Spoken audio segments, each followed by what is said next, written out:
Welcome to our YouTube channel, the Stenography Academy Indore, for highly upgraded dictations of English shorthand with clear pronunciation. Like, share, subscribe our channel.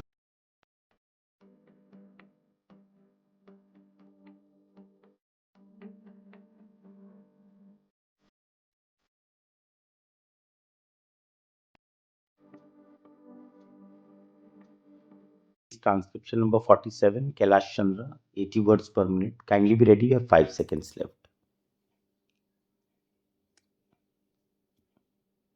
Madam, you are aware that when this life business was nationalized in the year 1956, great expectations and great hopes were entertained by all members of parliament.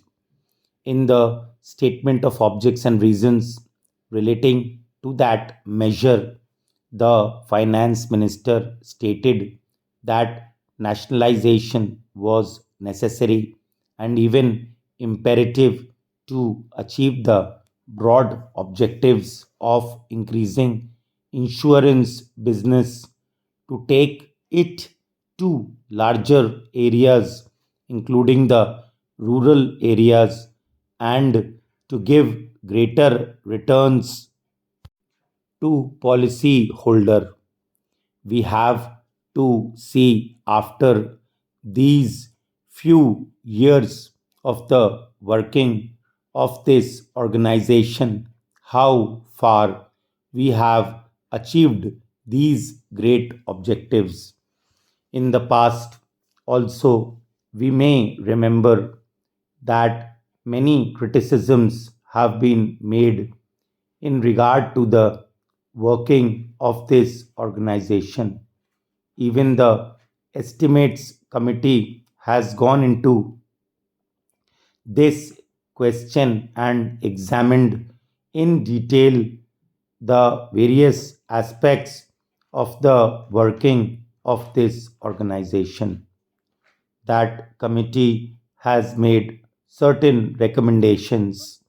Those recommendations are very important and I will advert to them shortly. Before I deal with them, I wish to make one point clear.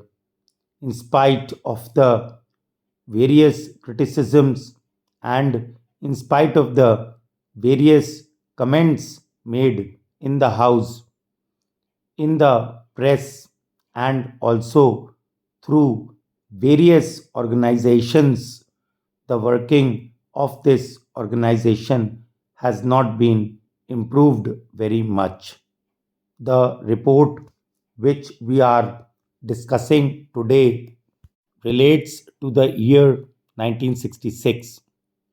Obviously, it is a very old document, and a discussion on this report at this hour perhaps is too late. Nevertheless, a discussion is important if we keep in view some of the fundamental problems that are facing this organization.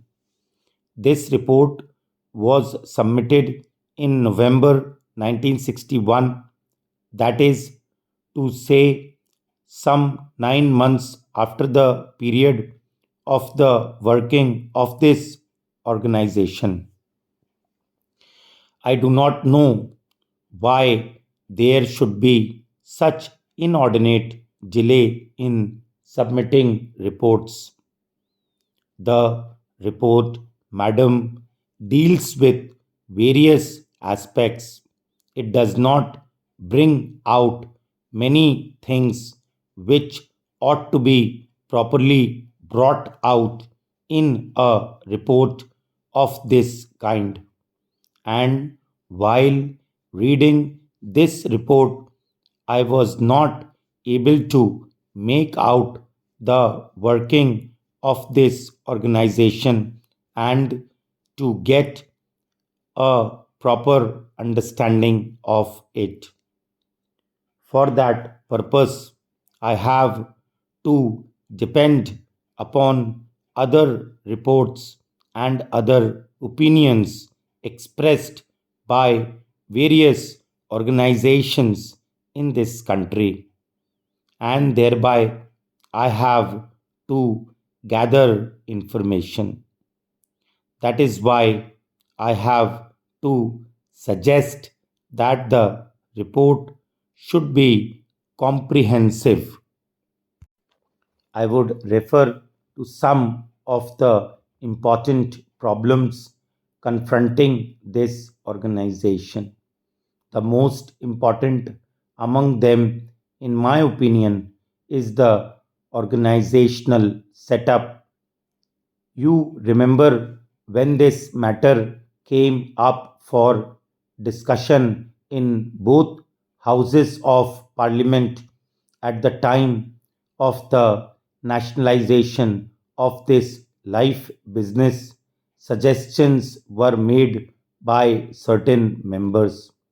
I was participating in the other house in the debate then, and I suggested that one corporation would not be better, and it is desirable to have more than one organization, to have more than one corporation.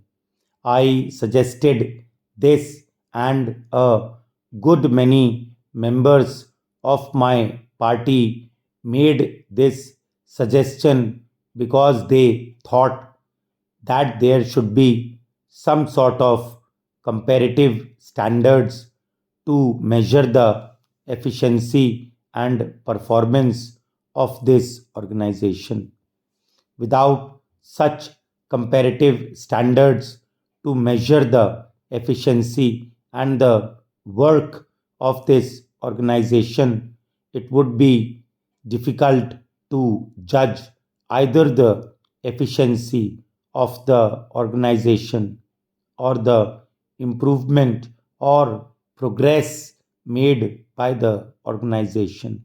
Therefore, we suggested that there should be more than one corporation. Perhaps there should be three or four. Now, after the experience gained, the estimates committee has come to this conclusion that this is a huge monolithic organization whose task has been increasing all the time, and that it has not been possible for this organization to fulfill all the expectations and all the tasks and all the requirements that are expected to be fulfilled by this organization. And so the estimates committee has suggested a radical change, a revolutionary departure with regard to the organizational setup. They have advisedly pointed out two alternatives. The first alternative is to set up more than one corporation so that there may be division of work and division of areas.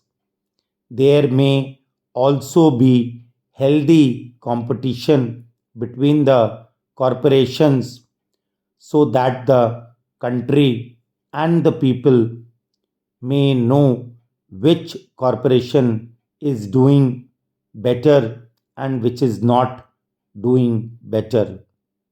The other alternative they have suggested is that there should be one organization with a federal structure with semi zonal units functioning. Therefore, I also submit that with this monolithic structure, it would be difficult for the organization to carry out its functions more efficiently and in a direction which is healthy and which is progressive. In the first instance, therefore, I would suggest that the ministry should immediately take steps to see that the whole organizational setup is revised and reorganized so that there may be better efficiency and understanding maintained into the working of this great institution. The organization, as it is constituted, reveals certain inherent defects.